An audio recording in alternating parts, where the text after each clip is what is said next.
हम लोग श्रीमद् भागवतम के तीसरे स्कंद के 26वें अध्याय के 33 श्लोक से आगे पढ़ेंगे। देखिए, पिछले श्लोक में हमने पढ़ा क्या था, सीक्वेंस समझ ली। सीक्वेंस क्या होगा, 32, 33, 34 हो गए 3 श्लोक। तो सीक्वेंस ये रहेगा कि बताया जाएगा कि तन्मात्रा की उत्पत्ति कैसे हुई, उससे कौन से महाभूत की उत्पत्ति हुई, फिर उस महाभूत का लक्षण बताया जाएगा और उस तन्मात्रा का लक्षण बताया जाएगा। ये सीक्वेंस रहेगा, ठीक है। तो आपने 32वें में सुना था कि तामसा च विकुर्वाणात् भगवद वीर्य चोदितात् शब्द मात्रम अभूत तस्मान् नभः श्रोत्रुम तु शब्दगम। तामसात मतलब तामस अहंकार के विकुर्वाण होने की विकार होने से। कैसे विकार हो गया, भगवद वीर्य चोदितात्, भगवान की वीर्य अर्थात भगवान की काल शक्ति के द्वारा प्रेरित होकर के ये विकार हुआ और उससे शब्द मात्र अर्थात शब्द तन्मात्रा अभूत यानी प्रकट हुआ। तस्मात् उस शब्द तन्मात्रा से नभ आकाश की उत्पत्ति हुई। श्रोत्रम तु शब्दगम, श्रवण इंद्रिया तो उस शब्द को ग्रहण करने वाली है। ये सुना था आपने, श्रवण इंद्रिय आकाश से प्रकट नहीं होती, ये बात ध्यान दीजिएगा। So now we will come to this shloka.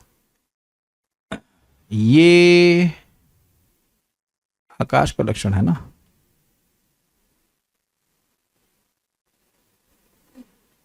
नहीं सॉरी, शब्द का लक्षण है, तन्मात्रा का लक्षण है। तन्मात्रा का लक्षण क्या है, ये शब्द करता क्या है उसको बता रहे हैं। अर्थाश्रयत्वं शब्दस्य दृष्टुर्लिंगत्वमेव च। अर्थाश्रयत्वं शब्दस्य द्रष्टुर्लिंगत्वमेव च। तन्मात्रत्वं च नभसो लक्षणं कवयो विदुः। तन्मात्रत्वं च नभसो लक्षणं कवयो विदुः। मैं फिर रिपीट करूंगा। पहले होगा कि तन्मात्रा कैसे आया और उस तन्मात्रा से पंच महाभूत में से कौन सा महाभूत आया। अभी कौन सा बात हो रही है, शब्द से आया था आकाश 32 में। अब यहाँ वर्णन कर रहे हैं कि शब्द उस तन्मात्रा का लक्षण क्या है, फिर अगले वाले श्लोक में वर्णन करेंगे कि उस महाभूत का लक्षण क्या है। ये 3 के सेट यानी कि 15 श्लोक इस प्रकार से बन जाएंगे। 5 महा है ना, 5 महाभूत 5 तन्मात्रा, तो 15 का सेट बन रहा है। तो यहाँ पर शब्द का गुण कह रहे हैं। अर्थाश्रयत्वं शब्दस्य दृष्टुर्लिंगत्वमेव च। अर्थाश्रयत्वं शब्दस्य दृष्टुर्लिंगत्वमेव च। तन्मात्रत्वं च नभसो लक्षणं कवयो विदुः। तन्मात्रत्वं च नभसो लक्षणं कवयो विदुः। अर्थाश्रयत्वं शब्दस्य दृष्टुर्लिंगत्वमेव च। अर्थाश्रयत्वं शब्दस्य दृष्टुर्लिंगत्वमेव च। तन्मात्रत्वं च नभसो लक्षणं कवयो विदुः। तन्मात्रत्वं च नभसो लक्षणं कवयो विदुः।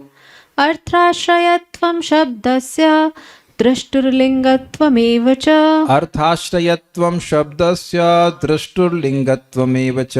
तन्मात्रत्वं च नभसो लक्षणं कवयो विदुः। तन्मात्रत्वं च नभसो लक्षणं कवयो विदुः।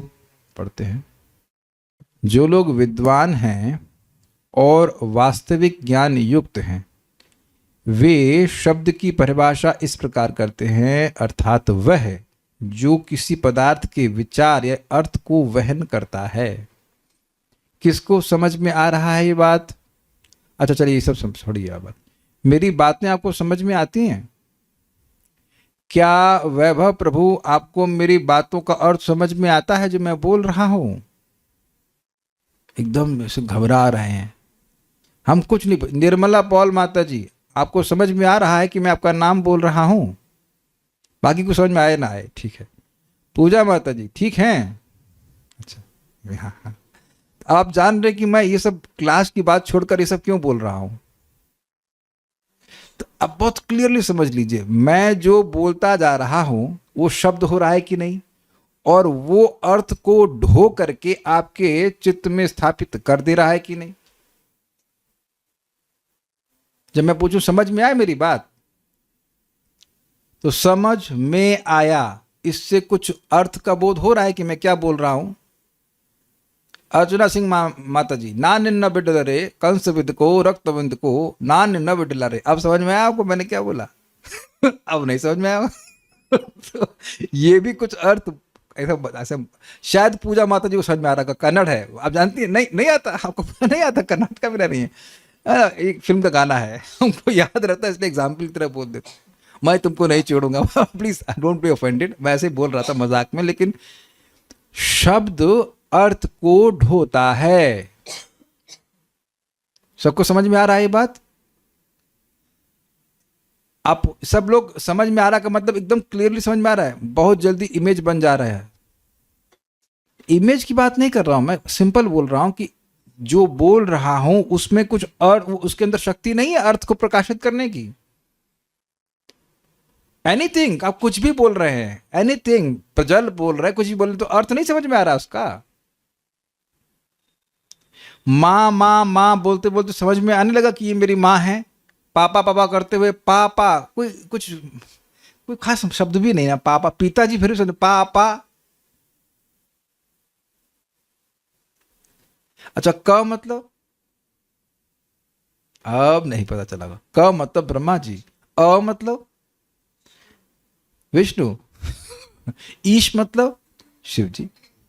तो अब आप जान रहे हैं हर शब्द का एक अर्थ होता है। तो कहने का मतलब है जैसे जैसे जैसे इसमें कहूँ मुझे पानी दीजिए, तो आप पानी कैसे हवा में पुचकारी मार देंगे? नहीं, आप ग्लास में भर कर पानी देंगे। अब तो समझ में आ रहा है? तो ग्लास का सामर्थ्य है पानी को ढोने का सामर्थ्य। ये कपड़ा भी पानी को ढो लेगा? नहीं, नॉट रियली, मतलब can become wait but not really. आप लोग पानी इसी से पीते हैं, कपड़े से। तो आप देख लीजिए, कोई कहता थोड़ा लस्सी दे दीजिए ऐसे, मट्टा दे दीजिए ऐसे। तो आप जान रहे हैं कि पानी को धारण करने की क्षमता इस कपड़े में नहीं है। तो शब्द की क्या धारण करने की क्षमता है? अर्थ को धारण करने की। इसलिए कह रहे अर्थ का वहन करता है। वहन शब्द में वहन का अर्थ समझते नहीं आप? ढोना, जैसे ट्रक ढो ढो करके कुछ सामान यहां से वहां लेके जाता है। तो शब्द का लक्षण है, साउंड का ये लक्षण है कि अर्थ को ढोता है। It carrier, yes exactly, carrier. Sound carries meaning. हाँ, अब समझ में आया आपको? किसको ये नहीं समझ में आया और क्या नहीं समझ में आया? बोलो बोलो, हम बुलवाएंगे। किसको नहीं समझ में? अब लोग अब सन्नाटे में सबको समझ में आ गया। प्रियंका अवस्थी माता जी, प्रियंका नाम, हाँ, समझ में आया आपको? आप केमिकल इंजीनियर हैं, तो केमिकल इंजीनियरिंग करने के लिए कुछ सुना नहीं आपने? बहुत कुछ सुना होगा। तो वो अर्थ उसका समझ में आया तब ना एग्जाम लिखी, तब तो आप पास हुई, एग्जैक्ट नॉट? ये तो बहुत ईजी है, सबको समझ में आ गया होगा। ठीक है, दूसरा बड़ा इंटरेस्टिंग है। ओट में खड़े वक्ता की उपस्थिति को सूचित करता है। मतलब ओट मतलब कहीं आपके सामने नहीं है व्यक्ति, लेकिन वो कुछ बोल रहा है या कुछ आवाज कर रहा है। जैसे रात्रि में वेदवादिनी सोती हैं तो कभी कभी खड़बड़ की आवाज होती, तो क्या सोचती हैं आप? चूहा। आप समझ में आ गया?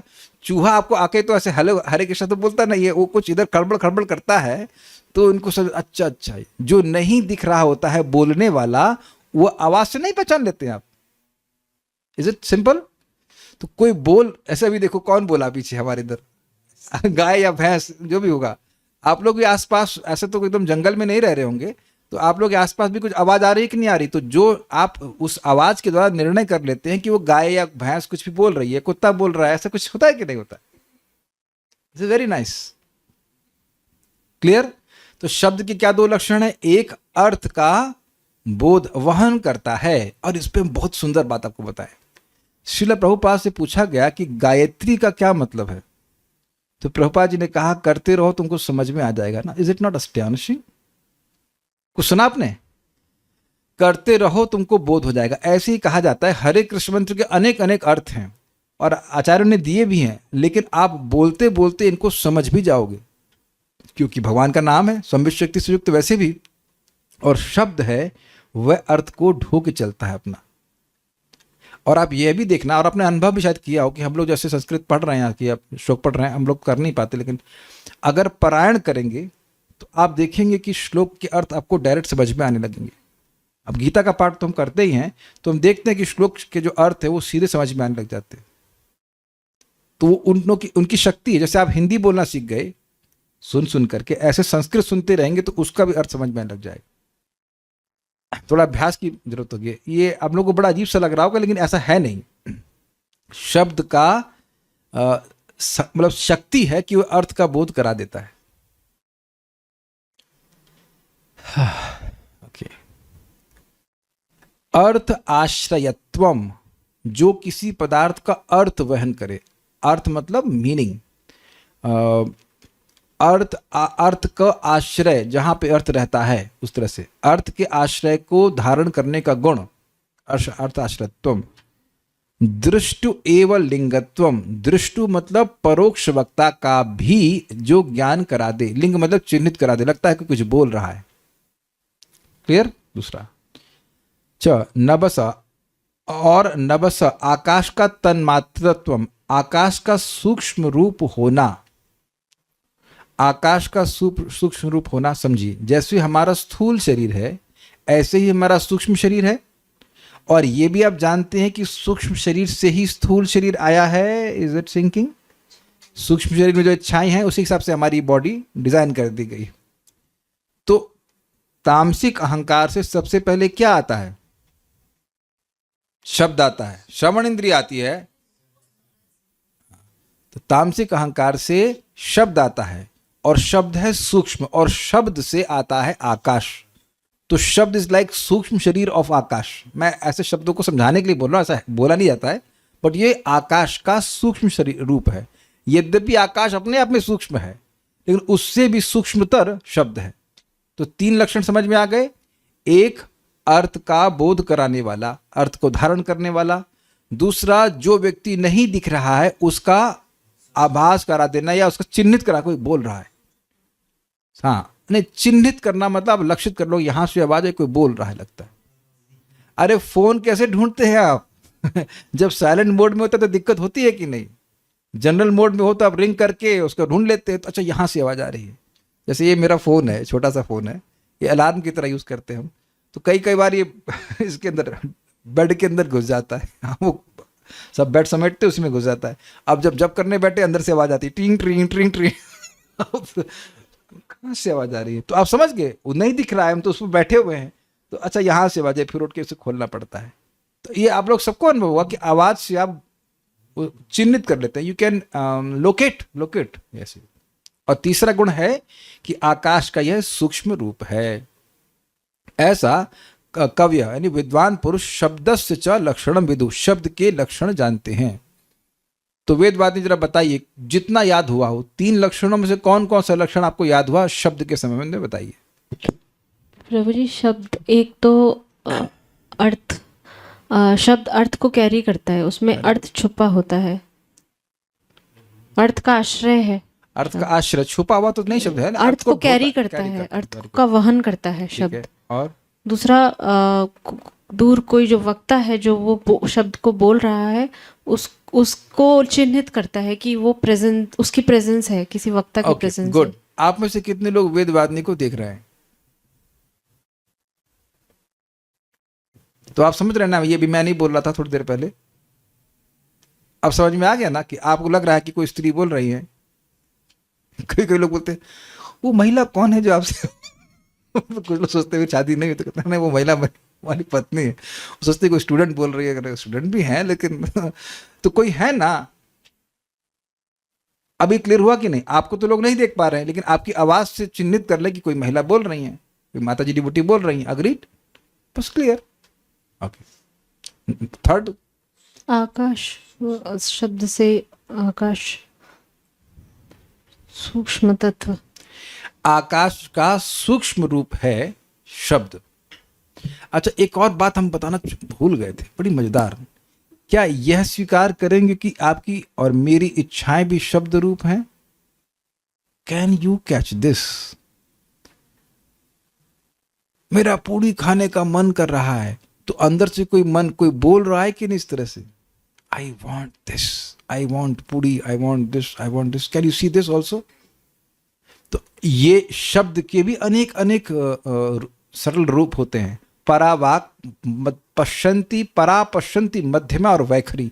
वैखरी अब आप देख रहे हो, लेकिन आप जानते इससे पहले भी एक थॉट के रूप में एक सूक्ष्म शब्द है जो पहले मेरे मतलब अंतःकरण में प्रकट हो रहा है, फिर मेरी वाणी के द्वारा प्रकट हो रहा है। तो समझ पा रहे हैं शब्द के ही सूक्ष्म और ग्रॉस रूप। Can you see this? तो उसी तरह से शब्द के पहले सूक्ष्म रूप और फिर ग्रॉस रूप, स्थूल रूप में आ रहा है, उसी तरह से शब्द भी आकाश का सूक्ष्म रूप है। शब्द नहीं होगा तो आकाश नहीं आ सकता। समझ आ गया सब? ठीक है, ये अनुवाद आपको समझ में आ गया। भावार्थ दीपिका। इस श्लोक में शब्द का लक्षण बतलाया गया है। अर्थ का प्रकाशक होना, क्या अर्थ है, यह शब्द के द्वारा आता है। दीवाल आदि की ओट में खड़े वक्ता का भी ज्ञान करा देना तथा आकाश का सूक्ष्म रूप होना, यही शब्द का लक्षण है। इजी, सारा दर्शनी। शब्द का लक्षण पंडित लोग कहते हैं, वह लक्षण क्या है? उसमें कहते हैं अर्थाश्रयत्वम, अर्थ का वाचक होना, अर्थात शब्द का अर्थ बोधक होता है। सॉरी, होना, शब्द का अर्थ बोधक होना। समझे बात? शब्द के द्वारा अर्थ का बोध होता है, यह शब्द का लक्षण है। इसीलिए तो हमारे ही ग्रुप में 2 भक्त हैं जो पढ़ना भी नहीं जानते हैं, लेकिन वो कथा सुनते हैं और वो समझ लेते हैं। हम नाम तो नहीं रखेंगे, लेकिन हम देख रहे हैं उनको भी कैसे समझ जा रहे हैं। आपको पढ़ना तो नहीं आता, खुद इधर ही हमारे हिंदी में अनपढ़ करना मित्र प्रभु हिंदी, देखो अमेजिंग है कि हिंदी खोल के भी बैठे हैं। आपको हिंदी पढ़ना आता है? जो पढ़े उसको काला अक्षर भैंस बराबर। इधर ही करना मित्र प्रभु हैं, वह हिंदी बिल्कुल नहीं जानते, पढ़ना नहीं जानते सॉरी। लेकिन अब ये कैसे आप समझ रहे हैं? मेरी बात समझ में आ रही है? अब प्रैक्टिकल देख लो आप। इवन मुझको भी बांग्ला पढ़ना नहीं आता है, मैं उसको देवनागरी में कन्वर्ट कर लेता हूँ सॉफ्टवेयर से, फिर पढ़ता हूँ तो समझ में आने लगता है। उसको बोलने से आ जाता है।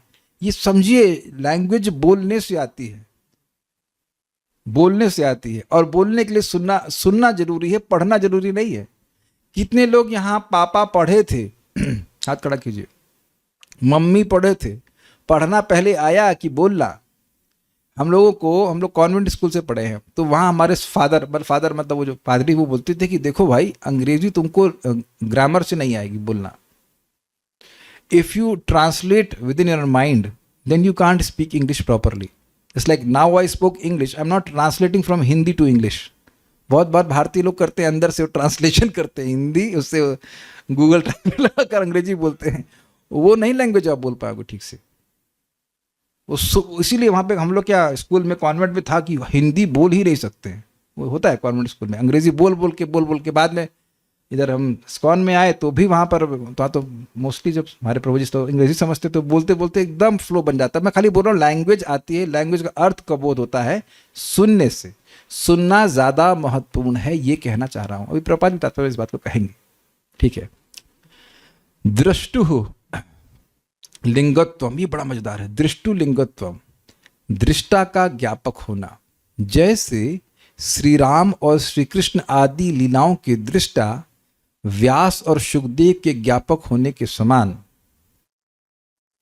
अथवा दीवार के पीछे स्थित होकर कोई शब्द उच्चारण करे तो वह उच्चारणकर्ता के अस्तित्व का बोध कराता है। ये तो समझ में आ गया होगा, है ना? ये क्या बोल रहे हैं? दृष्टा का ज्ञापक होना। जैसे श्री राम और श्री कृष्ण आदि की लीलाओं के दृष्टा व्यास और शुकदेव के ज्ञापक होने के समान। इसको इंग्लिश में देखें, क्या बोलना चाहते हैं?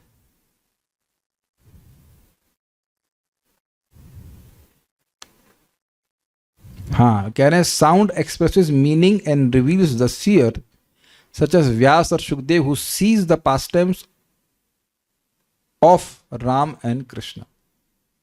ये थोड़ा सा कॉम्प्लिकेटेड लगा मेरे को समझ में, फिर से पढ़ेंगे। मतलब शब्द के द्वारा ये समझ में आता है कि जो व्यक्ति भगवान श्री राम और श्री कृष्ण को देख रहे हैं, जैसे कि व्यासदेव और शुकदेव, अभी छोड़ दे रहे हैं हम सब, कुछ सोचे तो कुछ बोलेंगे, समझ नहीं आ रहा। दृष्टा का ज्ञापक होना छोड़ दीजिए, अभी मेरे को पूरी क्लियर नहीं हो रहा, आगे पढ़ था। कुछ तो हिट किया था उस समय की बहुत अच्छी बात है, ये बात तो बहुत अच्छी है, लेकिन अभी यह समझ नहीं आ रहा है कि क्या वो कहना चाहते हैं। Let's leave on this, will go forward. Sukhdev Goswami कथा बोल रहे हैं, ठीक है, अभी रुक जाइए, हमको नहीं याद बहुत हो रहा है कि ठीक क्या है, आगे बढ़ते हैं। इस प्रकार नवसा तन्मात्रत्वम, शब्द का आकाश का सूक्ष्म रूप होना कहा गया है, अर्थात शब्द का अर्थबोधक होना उच्चारणकर्ता का ज्ञापक होना और आकाश का सूक्ष्म रूप होना, ये तीनों को शब्द का लक्षण कहा जाता है। तात्पर्य यहां यह अत्यंत स्पष्ट है कि जो ही हम सुनने यानी शब्द की बात करते हैं तो वक्ता चाहिए, वक्ता के बिना सुनने का प्रश्न ही नहीं उठता। अतः वैदिक ज्ञान जिसे श्रुति कहते हैं, अर्थात जो सुनकर ग्रहण किया जाता है, अपौरुष भी कहलाता है। अच्छा, ये मजेदार बात है। अपौरुष का अर्थ है जो भौतिक रूप से उत्पन्न किसी व्यक्ति द्वारा ना कहा गया हो। पॉइंट क्या है? प्रभुपाद यहाँ पे कह रहे हैं कि देखिए, कोई शब्द है तो उसके पीछे न दिखने पर भी कोई वक्ता जरूर होगा। जैसे अभी आपने वेदवादिनी को सुना, समझ में आया? अब वेद को कह रहे हैं श्रुति, जिसको सुना जाए, यानी कि सुनेंगे तब जब इसको बोला गया होगा। तो अब ये इससे स्थापित हो रहा है कि यद्यपि हम प्रत्यक्षतः नहीं जानते कि ये भगवान ने बोला है, लेकिन वेद ही प्रमाण है कि ये भगवान के द्वारा बोले गए हैं, क्योंकि कोई शब्द है तो उसके पीछे वक्ता होता है। अब समझे आप कि एकदम से प्रपात ये बात क्यों कहने लगे, अपौरुष वाली बात? वेद शाश्वत हैं, वेद सृष्टि के पहले भी विद्यमान थे, तो ये ऐसा शब्द है जो सृष्टि के पहले से ही विद्यमान है। इसका मतलब है कि ये वेद का वचन किसी ऐसे व्यक्ति ने बोला है जो सृष्टि के परे है। कुछ कैच किया आपने? इसीलिए अपौरुष कह रहे, भगवान ने कहा है। अब ये कहना क्यों जरूरी है? क्योंकि कुछ लोग कहते हैं कि वेद को कुछ ऋषियों ने 5000 साल पहले लिख दिया। ये सामान्य मान्यता है लोगों की, स्पेशली भारत में भी और विदेश में भी। लेकिन ऐसा नहीं है। वो कहते हैं वेद किसी वो उपदेव है, भागवतम किसी वो उपदेव ने लिखी, ऐसे अपने मन से कुछ भी लिखते हैं। अभी पैदा हुए हैं और सब कुछ बोलना शुरू कर दिए। Is it sinking? कि प्रपात हमें क्या लॉजिक समझा रहे हैं, लॉजिकली समझा रहे हैं बात को कि कोई शब्द है तो उसके पीछे वक्ता होना चाहिए कि नहीं होना चाहिए? बिना बोले तो कोई शब्द आएगा नहीं। और वेद है शब्द रूप, और इस जगत के किसी व्यक्ति ने बोले नहीं है, तो समझना चाहिए कि ये वेद आ रहे हैं भगवान से, यद्यपि आप भगवान को भी नहीं देख सकते हो। ठीक है? अपौरुष का अर्थ है जो भौतिक रूप से उत्पन्न किसी व्यक्ति द्वारा ना कहा गया हो। श्रीमद् भागवत के प्रारंभ में ही कहा गया है, तेन ब्रह्म हृदा जन्मादस्य यतोऽन्वयादितरतश्चार्थेष्वभिज्ञः स्वराट् तेने ब्रह्म हृदयादि कवये मुह्यन्ति यत् सूरयः। तो कह रहे कि तेना, उन भगवान के द्वारा जो जगत की सृष्टि के कारण उनके द्वारा ब्रह्म अर्थात वेद का ज्ञान आदि कवि ब्रह्मा जी के हृदय में स्फुरित करा दिया गया। उसी को यहाँ प्रपात कह रहे हैं, तेन ब्रह्म हृदय। ब्रह्म का शब्द या वेद, ब्रह्म का शब्द मतलब भगवान का शब्द, भगवान की वाणी। ब्रह्म मतलब भगवान। निर्विशेष ब्रह्म कुछ नहीं बोलता है, ज्योति नहीं बोलती है। Is it okay? तो ब्रह्म का मतलब भगवान का शब्द।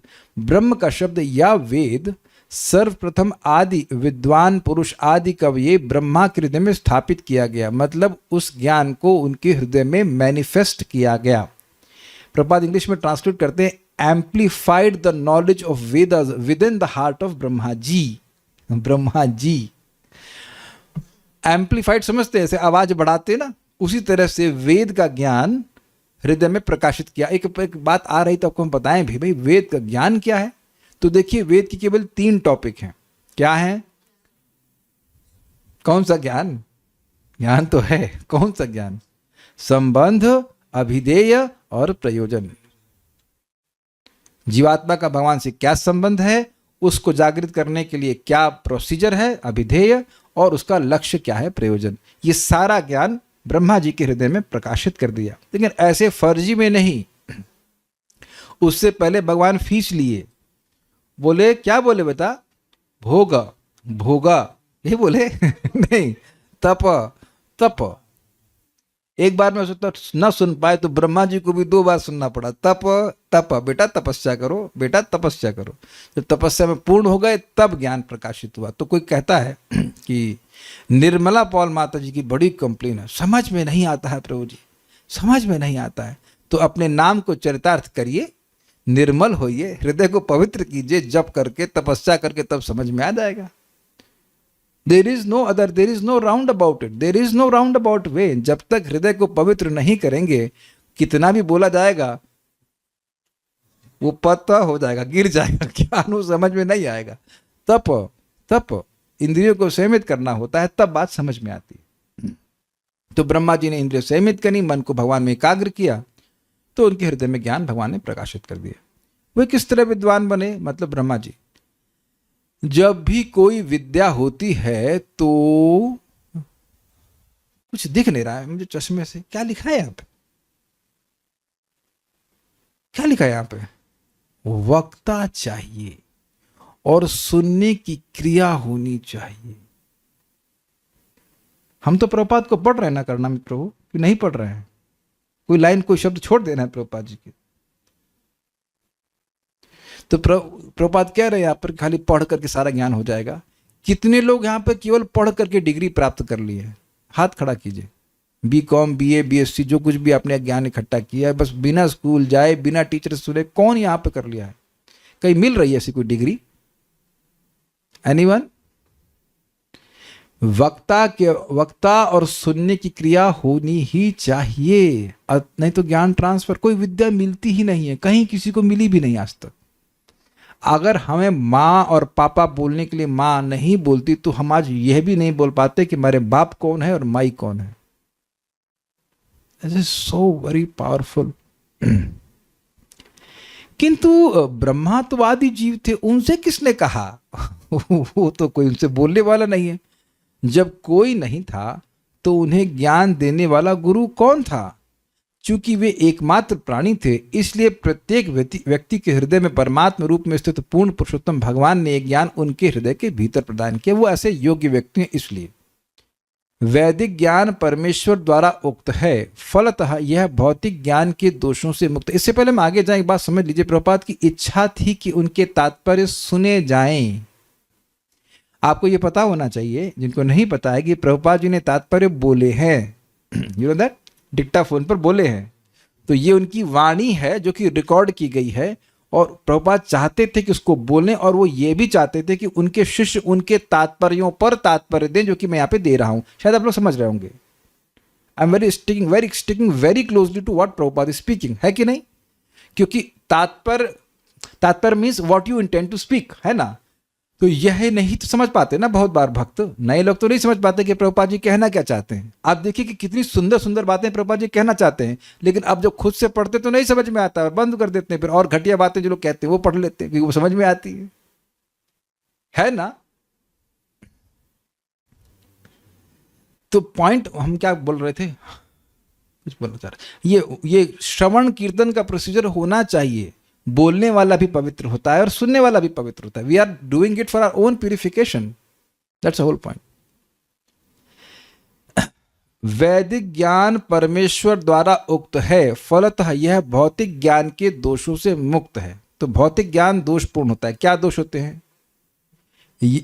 यदि हम बद्ध जीव से कुछ सुनते हैं तो वह दोषपूर्ण रहता है। इसलिए करुणामय प्रभु, आपको बद्ध जीव से नहीं सुनना चाहिए। प्रभुपाद जी यही बोल रहे हैं कि बद्ध जीव से नहीं सुनना चाहिए। So we have found this. कई बार से सुमेध प्रभु को भी कोई बोला कि बद्ध जीव से नहीं सुनना चाहिए, तो वह प्रभुपाद जी को सुनना चाहिए। करुणामय प्रभु के पास भी यही ज्ञान पहुंचा कि आपको बद्ध जीव से नहीं सुनना चाहिए, प्रभुपाद जी सुनना चाहिए। तो इस समय आप मुझसे सुन रहे हैं, मुझ बद्ध जी से सुन रहे हैं कि प्रभुपाद सुन रहे हैं? आप मुझसे सुन रहे हैं कि माइक से सुन रहे हैं? तो अब माइक के थ्रू आ रहा है, लेकिन बोल तो मैं रहा हूं ना। तो अब भले ही मैं रिपीट कर रहा हूं प्रभुपाद जी की बात को ही तो रिपीट कर रहा हूं कि अपनी बात बोल रहा हूं। देखो मेरा ये रियलाइजेशन, मेरा ऐसा कुछ बोलते हैं हम। इतनी कहाँ योग्यता आ गई भाई? तो जो बद्ध जीव का से सुनने का मतलब होता है उसके मत को सुनना। भाई जीवन का लक्ष्य ये है, क्या है? अरे नौकरी करना, बिजनेस करना, ये सब बद्ध जीव के प्रवचन होते हैं। यही होते हैं कि नहीं? यही उनकी सफलता का मानदंड होता है। ये सब नहीं सुनना चाहिए, उसके मतामत नहीं सुनना चाहिए। तो क्यों नहीं सुनना चाहिए? अभी देखते हैं। सारी सांसारिक जानकारियां मोह, त्रुटि, धोखे तथा इंद्रियों की अपूर्णता से भरी रहती है। जैसे हिमाचल की बाढ़ में इतने लोग मर गए, इसमें क्या झूठ है? मर गए, ठीक है कि नहीं? हिमाचल में बाढ़ तो आई, लेकिन कितने लोग मरे? तो मरता तो कोई भी नहीं है भाई। हम कोई खुश नहीं हो रहे हैं कि कोई व्यक्ति मतलब ऐसे कष्ट में पा रहा है, ऐसा नहीं है, लेकिन इस तरह से बातें चल रही ना। अरे प्रभु जी बड़ी दुख की खबर, क्या? अरे वो हमारे ताऊ जी नहीं रहे। कहाँ नहीं रहे? आपके पास नहीं रहे, लेकिन वो कहीं ना कहीं तो है ना। अरे भैया ये खत्म हो गया। क्या खत्म हो गया? तो आप देखेंगे कि लोग, देखिए आप बात समझिए, क्योंकि हमारी इंद्रियां अपूर्ण हैं, इसलिए हम लोग त्रुटि मोहित हो जाते हैं। मोहित मतलब वस्तुओं को यथावत नहीं समझ पाते। ठीक, अब मोहित हो जाएंगे तो क्या करेंगे? गलती। मोहित व्यक्ति तो गलती करेगा ही, और गलती करेंगे तो क्या करेंगे? उसको छुपाने का प्रयास करेंगे, धोखा देने का प्रयास करेंगे। जैसे एग्जाम्पल देते हैं वक्त बड़ा अच्छा, इंग्लैंड में, यूरोप में, शायद यूरोप की बात होगी, वो प्लेग फैल गया, तो लोगों ने सोचा कि बिल्लियों की वजह से हो रहा है, बिल्लियों को मारना शुरू कर दिया। और बाद में मालूम चला कि चूहों की वजह से हो रहा है। अब बिल्ली है ही नहीं चूहों खाने के लिए। ये सब हिसाब किताब हो रहा है। आप देखो कि पीएचडी करते कैसे हैं, पुराने वाले की पीएचडी में दोष निकाल करके। तो जो जितना अच्छा दोष निकाल ले वो उतना अच्छा तेज है। कोई पीएचडी है यहाँ पर? अगर होगा तो इस बात का अनुमोदन करेगा कि हम सही बोल रहे हैं।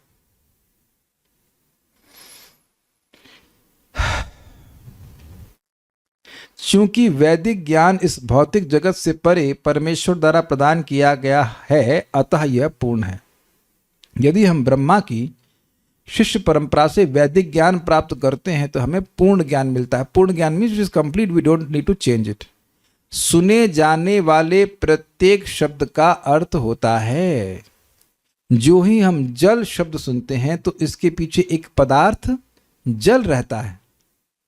इसी प्रकार जब हम ईश्वर शब्द सुनते हैं तो उसका एक अर्थ होता है। यदि हम ईश्वर शब्द के अर्थ और इसकी व्याख्या को स्वयं भगवान से प्राप्त करते हैं तो यह पूर्ण होता है। अब ये पूरा पढ़ता फिर बताऊंगा आपको। किंतु यदि हम ईश्वर के अर्थ के विषय में चिंतन करते हैं तो वह अपूर्ण होता है। समझे बात? मैं समझाता हूं, बड़ी मजेदार बात है। देखिए, ईश्वर, ईश मतलब नियमन करने वाला, तो ईश्वर मतलब जो नियामक हो। तो आप ये बताइए कि क्या कोई निराकार वस्तु नियमन कर सकती है? शैली शुक्ला माता ji, were a teacher, is it not? तो आप लोग प्रिंसिपल के अंडर में कुछ काम करती थी, तो प्रिंसिपल निराकार ज्योति थी, बल्ब का प्रकाश या कुछ नहीं। I don't know how she was, but principal is a person. नहीं, आप आज तक कभी भी किसी के द्वारा नियमित हुए हैं ना? अब भारत में देखो, हम उस परम परमात्मा परमेश्वर का ध्यान करते हो, मन में कोई नहीं है। ये ढोंग है कि नहीं? है ना ढोंग? एक व्यक्ति, हमको अच्छे से याद है, हमारे मामा जी के मित्र हैं, वो लखनऊ में रहते हैं, तो उनके घर में कार्यक्रम हो रहा था। तो उसके बाद एक वृद्ध व्यक्ति आए, बोले हाँ परमात्मा परमेश्वर परम पिता का ध्यान करना चाहिए। मैंने कौन? अरे वही परमात्मा परमेश्वर। हमने कहा कौन? अरे वही परमात्मा, वही लग रहा है सबको इसे पता ही है, वही परमात्मा परमेश्वर परम पिता। हमने अरे कौन? विष्णु विष्णु विष्णु। बिकॉज वो प्रवचन में मैंने भगवान के बारे में बोला, तो वो अब विष्णु, और जब कहीं दूसरे प्रवचन में जाएंगे तो शिव जी, या फिर हो सकता है निराकार। वो तो ईश्वर शब्द का अर्थ ही नहीं जानते हैं। आप देखो प्राय सब लोग यही कहते हैं कि ईश्वर निराकार है, यानी कि ईश्वर का अर्थ ही नहीं जानते। भाई गाजर तो पर्पल होती है ना, आप लोग समझते होंगे। लौकी भी तो पर्पल होती है। अब मैं अगर लौकी को पर्पल बोलूं कि आपने पर्पल लौकी का अचार खाया है क्या? एनी हाउ, लौकी का अचार means, that means I have no nothing about लौकी। नहीं, पर्पल देखिए आपने अनंत लौकी। लौकी कहाँ पर्पल होती है? ग्रीन होती है, लाइट ग्रीन होती है। पर्पल कहाँ होती है? ब्लैक कहाँ होती है? ब्लू होती है। तो इसका मतलब है कि व्यक्ति कुछ बोल ही नहीं रहा है, समझ ही नहीं रहा है वो बोल क्या रहा है। और आप अगर थोड़ा सा प्रबोधित हो जाएं तो आप देखेंगे कि लोग जान ही नहीं रहे हैं कि वो बोल क्या रहे हैं। यद्यपि वो बातें बड़ी बड़े वो बोल देते हैं भगवान के बारे में, but they just don't know. ईश्वर शब्द का अर्थ है नियामक, और नियामक तो एक व्यक्ति होता है। तब आप कैसे कह सकते हो कि ईश्वर निराकार है? आप समझे बात? ही प्रपात कह रहे हैं कि ये अपने मन से व्यक्ति चिंतन करने लगा। अच्छा, प्रश्न हो कि अपने मन से चिंतन क्यों कर रहा है, निराकार है? क्योंकि कोई सामान्य व्यक्ति ये नहीं सोच सकता कि इतना पूरा बड़ा विश्व एक व्यक्ति चला रहा है, ऐसा कैसे हो सकता है? मैं आपको एग्जाम्पल दूंगा। कभी आप लोग संग हुआ है, जैसे हम जीएलए के सामने से क्रॉस कर रहे थे तो एक व्यक्ति ने बोला नारायण सेठ है, शायद कोई है नारायण सेठ, उनका ये जीएलए, अच्छा उनका है। तो आप देखेंगे कि आप आश्चर्य करते ही हो कि इतना बड़ा इंस्टीट्यूशन एक व्यक्ति का है, एक व्यक्ति इतना बड़ा कर दिया। अभी स्वाभाविक सी बात है कि वो ही ईंट गारा लगा करके नहीं किए हैं, है कि नहीं? तो लोगों के लिए आश्चर्य होता है कि भाई अकेले एक भगवान पूरे जगत की सृष्टि कर देंगे, ऐसे कैसे हो सकता है? कोई बहुत बड़ा होना चाहिए। और भगवान तो बहुत छोटे से दिखाई पड़ते हैं। समझ रहे हैं ना मेरी बात? तो अपना लॉजिक लगा रहे हैं, जबकि भगवान की बात सुनना चाहिए, भगवान की बात वो नहीं सुनते हैं, ये दिक्कत है। इसलिए अर्थ को देखिए, एक सिंपल सी बात बता रहा हूं आपको, बहुत सिंपल सा। वेद का वचन है एको बहुश्यामा, ये वेद का वचन है कि वो एक हैं और वो बहुत हो गए। तो अब लोग इसकी व्याख्या कर रहे हैं क्या? अब देखिए कितनी खतरनाक व्याख्या है, और काफी दिग्गज लोग इस बात को बोल रहे हैं कि भगवान एक थे अकेले और उनकी इच्छा हो कि मैं बहुत हो जाऊं, तो वही आप हम सबके रूप में हो गए हैं। तो करना मित्रों, आप भी भगवान हैं, आप वही भगवान बैठे हो सबके में। देखो भगवान बैठे हैं ये गलत नहीं है, लेकिन भगवान ही बैठे हैं ऐसा नहीं है। क्या सब लोग समझ रहे हैं मेरी बात? Does that make sense to you? भगवान गीता में क्या कहते हैं? क्षेत्रज्ञम अपि माम विद्धि, मैं भी बैठा हूं। मैं भी का मतलब क्या? मैं भी हूं और जीवात्मा भी है, दोनों क्षेत्रज्ञ है कि नहीं? एकदम क्लियर आ रहा है कि नहीं? दो होते हैं, बिल्कुल स्पष्ट है। तो अब एक अर्थ अपने से ग्रहण कर लिया कि भाई भगवान जो है सब जीवात्मा के रूप में अपने आप को विस्तारित कर लिए, कोई जीव नहीं है, वो सब भगवान ही है। कितना गलत अर्थ आ गया बताइए? लेकिन अर्थ आप जानते हैं कि शाश्वत रूप से जीवात्मा भगवान का अंश है। तो ऐसा नहीं कि वो किसी और का अंश है, लेकिन शाश्वत रूप से है, और वो तटस्थ शक्ति है। भगवान भगवान है, भगवान माया के अंतर्गत कभी नहीं आते। तो पूछो कि जब भगवान ने विस्तार किया तो वो काहे माया में नहीं गए? हम लोग माया में क्यों चले गए? अगर हम भी भगवान है, क्यों भाई प्रियंका माता जी, आप भगवान हैं अगर, तो आप माया में क्यों गई? भगवान, आप भी भगवान, भगवान भी भगवान। भगवान तो अपने माया से बचे रहे और हम फंस गए। और ये बहुत बड़े बड़े लोग बोल रहे हैं। तो क्यों बड़े? कितना भी व्यक्ति बड़ा हो, अगर वो परंपरा में है तो ये कभी नहीं बोल सकता। It is not possible. This is very extremely wrong conception. वो नहीं बोल सकता इस बात को कि भगवान ही सब जगह है, सब जगह भगवान, सभी लोग भगवान है, ऐसा नहीं है। भगवान को क्लास दे रहा है। बताइए, भगवान को क्या? भगवान ही प्रश्न कर रहा है, भगवान को समझ में नहीं आ रहा है, एक भगवान समझा दे रहे हैं। This is what, this is wrong. इसीलिए प्रभुपाद बार बार समझा रहे हैं कि जीवात्मा व्यष्टि है, इंडिविजुअल है, वह भगवान का अंश शाश्वत रूप से। इसीलिए समझाना पड़ रहा है कि बड़े बड़े दिग्गज लोग भी इस बात को बोलते हैं गलत। तो ये क्यों गलती हो रही है समझ रहे हैं? परंपरा में ज्ञान नहीं प्राप्त किया जा रहा है। इसलिए एक बात आप नोट कर लीजिएगा कि कोई भी व्यक्ति हो, चाहे कितना भी विद्वान है, उसको बोलना परंपरा की बात चाहिए, नहीं तो चाहे कितना भी विद्वान हो, वो भगवान की बात को नहीं समझ सकता है। Is it sinking? सिंपल सी बात है, कितना भी विद्वान व्यक्ति हो, क्या वो जान सकता है कि उसके पिताजी का नाम क्या है? आप लोग इस उदाहरण को समझ पा रहे हैं? कितना भी कोई विद्वान हो, अगर उसकी मां नहीं बताए तो क्या वो सही जान सकता है कि भगवान, उसका पिताजी कौन है? इस जन्म के पिताजी को नहीं जान सकता। कितना सिंपल सी बात है। तो अब जो परम पिता हैं, उनको आप बिना विद्वत्ता के द्वारा कैसे जान लोगे? आप ये बता दो। Is it sinking? क्योंकि हम सभी लोग अपने पिताजी के बाद पैदा होते हैं ना, कि पहले पैदा हो जाएंगे? नहीं हो सकते। तो हम लोग पिताजी के बाद ही पैदा होते हैं। तो इसलिए स्वाभाविक सी बात है कि हमें मां से सुनना पड़ेगा। Is it okay? तो उसी प्रकार से हमको परंपरा में ज्ञान प्राप्त करना होगा, और वो परंपरा भगवान से आनी चाहिए, तब भगवान का ठीक ज्ञान हो जाएगा। क्लियर? ठीक है। किंतु यदि हम ईश्वर के अर्थ के विषय में चिंतन करते हैं तो वह अपूर्ण होता है। देखिए, चिंतन करने को नहीं मना किया जा रहा है, लेकिन स्वतंत्र चिंतन करने के लिए मना किया जा रहा है। ठीक है? ओके। भगवद गीता तत्व ज्ञान है, जिसे स्वयं भगवान ने कहा है, वह पूर्ण ज्ञान है। यह पूर्ण ज्ञान है। चिंतनवादी या तथाकथित दार्शनिक जो यह खोज करते रहते हैं कि वास्तव में ईश्वर क्या है, वे ईश्वर को कभी नहीं समझ पाएंगे। देखिए, उनकी खोज तो सही है, लेकिन तरीका गलत है। अंधकार को नष्ट करना चाहते हैं, लेकिन कलछुल चलाने से नहीं होगा, लाइट जलाने से होगा, है कि नहीं? तो लाइट, प्रकाश मिलता है भगवान से, न कि कलछुल से। सो इफ यू टेकिंग गलत साधन का प्रयोग करेंगे तो रिजल्ट नहीं मिलेगा।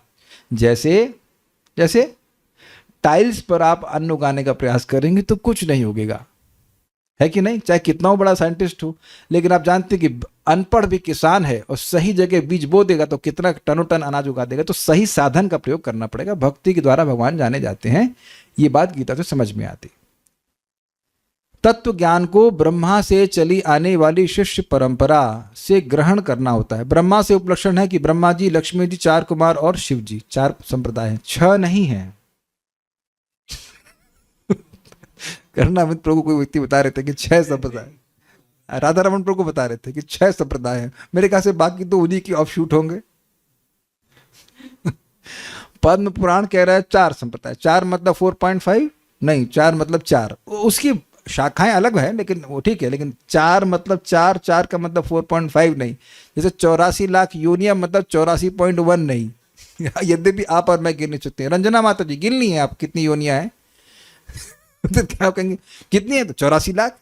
तो आप कहेंगे गिन के आए हो? अच्छा, मैं कहूँ गिन सकते हैं, मान लो रख भी दिया जाए तो एक आधे तो मिस हो जाएगी। मान लो 84 लाख योनियों के प्राणी आपके सामने रख दें, है ना नारायणी माता जी, गिन लेंगी आप कि एग्जैक्ट 84 लाख ही है? तो ये बुद्धिमानी है कि जो गिनने का सामर्थ्य रखते हैं वो गिन के बता दिए, आप बोलते रहिए आगे। आप देखेंगे से मुझे ना नोट नहीं गिने जाते हैं। तो जब भी वो मैं मैनेजमेंट में रहता था मंदिर में, तो कहे तो नोट गिनो यार, गिनो, एज इफ कि मेरे पास टाइम नहीं है, जबकि मैं जानता हूँ कि मैं गिनूंगा तो 1 आध 2 100 तो ऊपर नीचे जाएगा। तो वो बोलता है प्रभु जी 10 नोट, हाँ तो ये 10,000 रुपये ले लो, ऐसे करके कर देते थे। हम खुद नहीं गिनते थे। I am very happy with Google पे, नो, कुछ गिनना नहीं पड़ता। तो अब ये गिनेंगे आप 84 लाख, सामर्थ्य है आपका, गिनते रहिए। अच्छा, मान लो गिन करके भी उसी नंबर पे आए तो फायदा क्या हुआ? सुन के स्वीकार कर लेते। सही स्रोत से सुन लेने से बहुत बड़ा लाभ हो जाता है, ये प्रभा समझा रहे। परंपरा में सुनना चाहिए, ठीक है। ब्रह्मा को स्वयं भगवान ने ज्ञान प्रदान किया था, कैसे मालूम चला? शास्त्र से सुन करके, ठीक है। हम कल इनके भाई, कल नहीं परसों नरसों की बात होगी, वैभव प्रभु को किसी ने बताया कि ब्रह्मा जी के एक मुख से झूठ प्रकट हुआ। फिर आज बताए नहीं प्रभु जी, ब्रह्मा जी के 5 मुख थे, एक उस मुख से झूठ निकला तो उसको शिव जी ने काट दिया। हर दिन नई स्टोरी। ब्रह्मा जी कहेंगे भाई इसके इतने देखिए कि ब्रह्मा जी के बारे में 5 तरह की कहानियां बन जा रही है, तो भगवान के बारे में कैसे जानेंगे? वो जस्ट लाफिंग की। हमने कहा कहाँ पढ़े आप? चुप। मुझे इतनी हंसी आ रही थी, सो इनोसेंट। पहले सुन लिए ब्रह्मा जी के मुख से झूठ निकला, फिर 5 मुख निकले, शिव जी काट दी, ये वो नहीं, अधिकृत। हमने उनको समझाया कि देखिए अगर कहीं संशय है तो आप भागवत में देखिए कि भागवत में क्या है। भागवत प्रमाण अमल है, अमल प्रमाण है, उसको स्वीकार करना। उसमें है तो बस ठीक है, नहीं तो फिर कोई बात नहीं। हम शिष्य परंपरा से अधिकृत व्यक्ति से भगवत गीता सुनकर तत्व ज्ञान को समझ सकते हैं। अब करुणामृत प्रभु उसको नोट कर लीजिएगा और उनको दिखा दीजिएगा। हम शिष्य परंपरा से अधिकृत व्यक्ति से, who has been authorized by शिष्य परंपरा, उससे भगवत गीता सुनकर तत्व ज्ञान को समझ सकते हैं। I think this is damn very clear. Is Sumit Prabhu here? Are you here? Let me see. दिख नहीं रहे, हैंड रेज करो। कहाँ हो आप? नहीं दिख रहे, शायद नहीं है। तो ये भी बड़े परेशान थे। देखो आप सब लोग प्रभुपाद जी की बातों को यथावत समझ लेते हैं तो आप अधिकृत व्यक्ति हैं। ऐसा नहीं कि आपको सर्टिफिकेट दिया जाएगा कि आप गुरु परंपरा के अधिकृत व्यक्ति हैं। सर्टिफिकेट देने की जरूरत नहीं है। बात समझ में आ रही है और आप उसको रिपीट कर रहे हैं, तभी अधिकृत हैं। Is that sinking? Bhakti Shastri आपका वो जो करिए अच्छी बात है, उसका सर्टिफिकेट लेने मात्र से आप अधिकृत नहीं हो जाते। समझे बात? ज्ञान को सही समझ करके उसको यथावत बोलने से व्यक्ति अधिकृत होता है। बात बहुत गंभीर बोल रहा हूं मैं। एक व्यक्ति बोल रहे थे कि विष्णु परम भगवान हैं और कृष्ण परम परम भगवान हैं। तो अब ऐसी बात सुन करके अब उनसे पूछिए परम परम कहां से आया? भागवत में लिखा है सत्यम परम परम धीमहि कुछ नहीं ना ऐसा। तो ये कहां से आ गया? This is a bona fide concoction. बात सही बोल रहे हैं कि श्री कृष्ण परम है, लेकिन ये परम परम कहां से आ गया? परम मीन्स परम, उनसे परे कुछ भी नहीं है। Is it not? मेरी प्रार्थना है कि कम से कम ये बदनामी ना स्वीकार करे कि हमने आज परंपरा के ज्ञान को चेंज कर दिया। This is really nicely put by Mukunda Datta Prabhu. Do you want to be known in history as a person who has change the meaning of परंपरा? समझे बात? क्या भविष्य की जो पीढ़ी है वो आपको इस रूप में याद रखे कि आपने परंपरा के ज्ञान को चेंज कर दिया था? Very bad. बहुत बड़ी बदनामी होगी, बहुत बदनामी होगी। ऐसा नहीं, ठीक से समझिए और फिर पास ऑन कीजिए। नहीं समझ में, देखिए अभी आज के ही प्रवचन में मुझे कुछ बात नहीं समझ में आई तो मैंने छोड़ दिया। भगवान जाने, भगवान हमको समझवाएंगे तो समझवा देंगे। हमको पहले धारणा हो रही थी, अभी नहीं याद आ रहा। कृष्णा इज इन कंट्रोल ना। लेकिन जितना समझ में आ रहा है उतना रिपीट करना चाहिए, उतना ही, उससे ज़्यादा नहीं। जब भी आपको जब बोल रहे हैं और ब्लैंक दिख रहा है तो मतलब आपको समझ में नहीं आया। क्या समझे मैंने क्या कहा? आप कुछ व्याख्या कर रहे हैं और ब्लैंक हो रहा है, मन में कुछ क्लियर नहीं आ रहा है तो छोड़ दीजिए। अगर आपको याद हो बुद्धि के बारे में प्रश्न किया था कुछ दिन पहले तो मैंने छोड़ दिया था, फिर एकदम से मुझे याद आया मेरे गुरु महाराज का इस वक्तव्य, तब उसका उत्तर दिया। And that's how you should speak. नहीं पता है तो शांत रहिए, नहीं पता। जब हम देखने की बात करते हैं तो उसका स्वरूप भी होना चाहिए। आकाश ही स्वरूप का प्रारंभ यानी आदि है। आकाश से अन्य रूप उद्भूत होते हैं, अतः आकाश से ज्ञान तथा विषयों का शुभारंभ होता है। कहने का अर्थ जो है, जो मैं समझ पा रहा हूँ वो ये है कि आकाश में ही सारे रूप रस गंध विद्यमान रहते हैं। उसको अभी आगे 34 में पढ़ाया जाएगा, उसको हम लोग कल सुनेंगे। यहाँ किसी का प्रश्न है तो मैं देख लेता हूँ। Sound carries meaning. तप नहीं, और तो कुछ मेरे ख्याल से वो प्रश्न तो है नहीं। वॉचिंग थ्रू हियरिंग, पर साउंड तो स्पेस में ट्रैवल, हाँ आ गई फिजिक्स। साउंड तो स्पेस में ट्रैवल नहीं करता, फिर आकाश से सूक्ष्म कैसे हुआ? देखिए ये आपने फिजिक्स में पढ़ा है, भागवत में नहीं पढ़ा है। जो आप स्पेस सोच रहे हो वो अर्थ स्पेस का नहीं है। जहां पे हवा ना हो उसको स्पेस मान रहे हैं ना, वैक्यूम मान रहे हैं आप। ऐसा नहीं है, ऐसा नहीं है। जो जिस आकाश की बात मतलब है space, whole dimension of space, और उससे सूक्ष्म शब्द सूक्ष्म कैसे है तो कैसे समझेंगे आप? श्रीमद् भागवत में लिखा है कि शब्द आकाश से सूक्ष्म है, इसलिए ऐसे समझिए कि शब्द आकाश से सूक्ष्म है। आप कैसे समझे कि वन होता है? सुन करके स्वीकार कर लेते। और कैसे समझना चाहते हैं आप? आकाश से ज्ञान कैसे? आकाश से ज्ञान कैसे? देखिए पॉइंट है, akash is a holding place of everything. भाई शब्द तन्मात्रा से आकाश आया, अब उसी आकाश से आगे सारे रूप रस, सबसे पहले स्पर्श आता है ना, वायु, स्पर्श, फिर रूप, फिर रस और फिर गंध सब आए, तो वो कंटेनर टाइप का हो जाएगा। वो एक सारी चीज़ें स्पेस में ही तो हैं। कोई भी रूप देख रहे हैं तो वो स्पेस में ही तो है। कुछ भी आप अनुभव कर रहे हो स्पेस के अंदर, यही बात हम समझ पा रहे हैं। अभी तो इतना ही समझ पा रहे हैं। और कुछ कहना चाहते हैं? एक अमीर व्यक्ति धन और पदवी देकर अपने लिए आगे कार्य करने के लिए आदमियों को तैयार करते हैं, वैसे ही भगवान अपनी शक्ति देकर अपनी शक्ति का विभाजन कर और योग जीवन को अन्य कार्य करने के लिए करते हैं। तो ये क्यों बोल रहे हैं, समझ में नहीं आया। ओके, क्या बिना संस्कृत नॉलेज के सिर्फ श्रीमद् भागवत का पारायण करने से अर्थ का बोध हो जाता है? देखिए हाँ भी, लेकिन जब आप समझ रहे हैं उसके बाद पारायण करेंगे तो ज़्यादा समझ में आएगा। ये भी है। ये भी है। ये हम अपने अनुभव से बोल रहे हैं कि जैसे आप शब्दों को हम पढ़ते हैं फिर उसका पारायण करते हैं तो फिर वो चीज़ें जल्दी समझ में आ जाती हैं। आप लोगों को भी तो अनुभव होगा कि वो याद रहता है वो बातों। और कुछ है? स्पेस मतलब स्थान। What do you mean by स्थान? स्थान मतलब भूमि तो नहीं ले रहे? नहीं, स्पेस मतलब 3 डायमेंशन XYZ स्पेस मतलब स्पेस समझो भाई। स्पेस आपके मुंह में अंदर जो हवा, हवा नहीं, जो स्थान, स्थान कह सकते हैं स्पेस। यस, अभी कैसे समझाऊं मैं? आकाश तो समझ में आता, आकाश का रूप रंग तो है नहीं, मैं समझाऊं कैसे आपको? समझ में आ रहा होगा जहां पे सब कुछ अब रहता है इस जगत में। आकाश मीन्स एम्प्टी स्पेस। अब ये एक शब्द बड़ा अद्भुत हो गया, एम्प्टी स्पेस मतलब क्या? फिल्ड स्पेस भी कुछ होता है। स्पेस मीन्स स्पेस, क्या बोले हम उसके ऊपर? आप लोग स्पेस नहीं समझ पा रहे हैं। वैसे तो स्पेस की बात भी नहीं हुई, शब्द की बात हो रही है। स्पेस की बात अगली बार होगी, तो कल देखेंगे क्या होता है। सीक्वेंस दोबारा बोल दीजिए, किस चीज का सीक्वेंस? तामसिक अहंकार, तामसिक अहंकार से तन्मात्रा शब्द, शब्द तन्मात्रा से आकाश। सिंपल, और तो कुछ नहीं है। ब्लैंक स्पेस खाली जगह है क्या?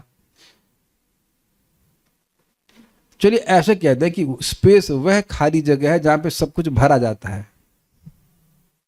भाई आप लोग अपने घर में खाली जगह है तब ना कुछ भर रहे हैं, या सॉलिड ब्लॉक में आपने टेबल घुसा दी नहीं तो आप जान रहे हैं। लेकिन स्पेस इज ऑल परवेडिंग। आपको लग रहा है कि चीजें भरी हुई है, लेकिन दीवार के अंदर भी स्पेस। अब इतना तो पढ़े आप, एटम, प्रोटॉन, अगर हम उसको समझ लें तो उस तरह से प्रोटॉन के चारों ओर इलेक्ट्रॉन होता है, उसके बीच में भी तो स्पेस होता है। तो आपको लग रहा है कि दीवार में कोई स्पेस नहीं है, लेकिन उसमें भी स्पेस है कि नहीं? सब जगह स्पेस ही स्पेस है, इसलिए तो सब कुछ स्पेस के ही अंदर है। इज ऑल परवेडिंग, अंदर भी है और बाहर भी है। अंतर बहिर अवस्थितम। ओके, वो नहीं ये श्लोक जिस तरीके से कपिल देव बोले हैं, ये 15 श्लोक 3, 26, 32 से। तो 15 श्लोक तो पढ़ाए नहीं ना प्रभु जी। आप क्या कहना चाहते हैं? बोलिए, रुकिए बोलिए। हम अब देखिए, आप शब्द बोलेंगे नहीं तो अर्थ का प्रकाशन कैसे होगा? हाँ बोलिए, क्या कहना चाहते हैं?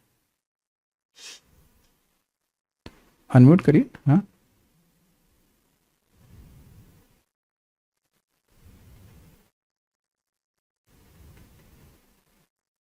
बोल रहे हैं कुछ?